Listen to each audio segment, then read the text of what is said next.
হুমায়ুন কবির আর সেলিমের বৈঠক নিয়ে দেখুন, মোহাম্মদ সেলিম সিপিএম এর রাজ্য সম্পাদক, তিনি নাকি কোন হোটেলে গিয়ে যেখানে আবার বিজেপির নেতারা সব ওঠেন, বিজেপির নেতারা থাকেন, বিজেপির নেতারা বৈঠক করেন, খাওয়া দাওয়া করেন, সেখানে গিয়ে হুমায়ুন কবিরের সঙ্গে বৈঠক করেছেন মোহাম্মদ সেলিম।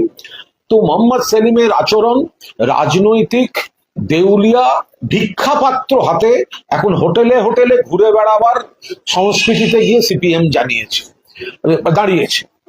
তো মুরদ নেই, 34 বছর নাকি ক্ষমতায় ছিল। সিপিএম তো একা লড়ে না, বামফ্রন্ট অনেকগুলো দল মিলে লড়ে। তো বামফ্রন্টের মুরদ নেই এই মোহাম্মদ সেলিমের নেতৃত্বে 294টা সিট লড়ার। কখনো কংগ্রেসের পায়ে ধরতে যায়, কংগ্রেসকে এসো এসো এসো এসো, কখনো নওশাদ সিদ্দিকীর পায়ে ধরে। এখন হোটেলে গিয়ে হুমায়ুন কবিরের সঙ্গে আবার শুনলাম নাকি বলেছেন মন বুঝতে গেছিলেন।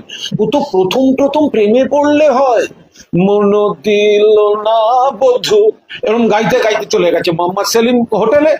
তো এখন এটা সম্পূর্ণ সিপিএম, যারা নীতি কথা বলে, বড় বড় কথা বলে, ঘুরে দাঁড়ানোর কথা বলে, তো তাদের কাছে কত বড় লজ্জা। আমরা এসব নিয়ে ভাবছিও না, কি কার সঙ্গে বৈঠকে বসছে, তার চায়ের দাম কে দিচ্ছে, ও তারা বুঝবে।